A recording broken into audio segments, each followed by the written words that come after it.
Thomas Sankara est porté au pouvoir par un coup d'État avec le soutien d'une des populations les plus pauvres de la planète.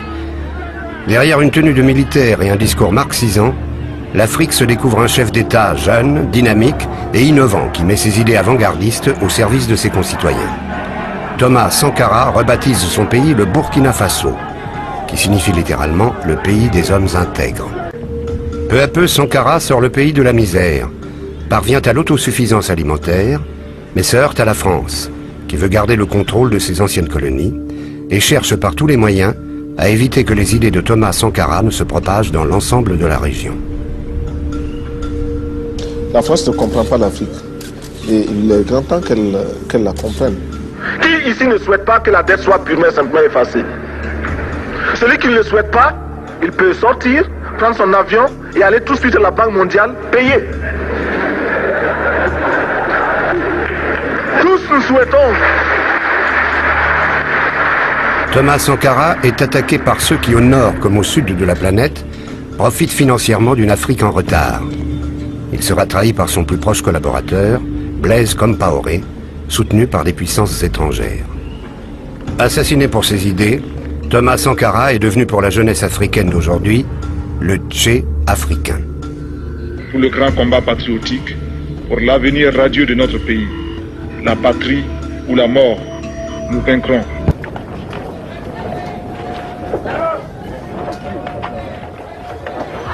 Contrairement à la plupart des chefs d'État africains qui vident les maigres richesses de leur pays pour se remplir les poches, Sankara entreprend une série de mesures inédites sur le continent. Il commence par nettoyer le pouvoir de tous ses abus. Il baisse son salaire de chef d'État, celui des ministres, ainsi que des hauts fonctionnaires et remplace les Mercedes de fonction par des voitures plus modestes. Les membres du gouvernement voient tous leurs privilèges annulés. Contrairement aux autres chefs d'État qui ne tiennent pas leurs promesses, Sankara se met au travail. Il entreprend de grandes manœuvres pour sortir le pays de sa situation. Il faut loger, nourrir et soigner le peuple. Telles sont les priorités. À une époque où les maladies déciment les Africains, Sankara met en place l'opération Vaccination Commando, qui éradique la polio, la rougeole et la méningite. 2,5 millions de Burkinabés sont vaccinés en une semaine. L'Organisation mondiale de la santé, peu habituée à une telle réussite sur le continent africain, félicite Thomas Sankara. Thomas Sankara était très soucieux de l'environnement et il a pris plusieurs initiatives qui visaient à lutter contre la désertification. Dans les villes où la population s'abritait dans des taudis, Thomas Sankara lance la construction de logements sociaux et réhabilite les autres quartiers. Sankara est persuadé qu'il faut utiliser prioritairement les ressources du pays afin de ne plus dépendre des importations. Notre pays produit suffisamment de quoi nous nourrir. Nous pouvons dépasser même notre production, malheureusement. Par manque d'organisation, nous sommes encore obligés de tendre la main pour demander des aides alimentaires. Ces aides alimentaires qui nous bloquent, qui nous inspirent, qui installent dans nos esprits cette habitude, ces réflexes de mendiant, d'assister. Nous devons mettre de côté ces aides par notre grande production. Il faut réussir à produire plus. Produire plus. Produire plus parce que il est normal que celui qui vous donne à manger vous dicte également ses volontés. Ne consommons que ce que nous contrôlons.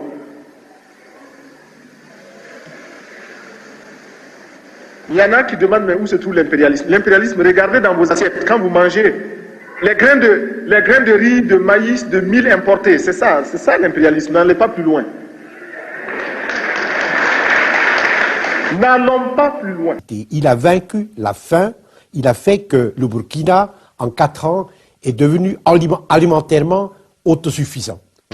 Il y a un camarade là, où est le camp délégué? Oui, sortez là. Bon, voilà, vous êtes là avec la publicité Levis. Faites la publicité de Levis. Bon, c'est bien. Je vois le blue jean, le jean avec ses bien cousus là, les vis. C'est bien.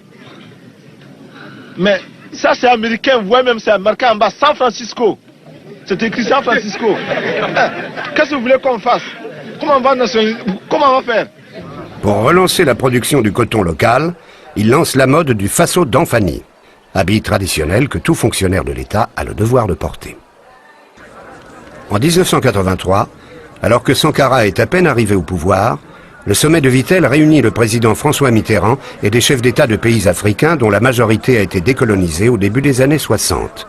Certains se sentent bousculés par leur propre population, qui commence à adhérer aux idées de la révolution burkinabé, comme Félix Houphouët-Boigny, président de la République de Côte d'Ivoire, à la solde de la France. La plupart des chefs d'État présents à Vittel sont à la tête de leur pays depuis plus de 20 ans et tiennent allégeance à l'ancienne métropole. La politique africaine de la France, nous la trouvons très française. C'est-à-dire? C'est-à-dire qu'elle ressemble aux autres politiques françaises. Hier, la France était dans tel ou tel pays d'Afrique pour soit maintenir un chef, un dirigeant attelé, soit pour débarquer d'une caravelle, un autre que l'on emportait avec soi. Aujourd'hui encore, la France procède ainsi. Pour Sankara, Vittel est l'occasion de se frotter à une alliance qu'il considère de néocolonialiste.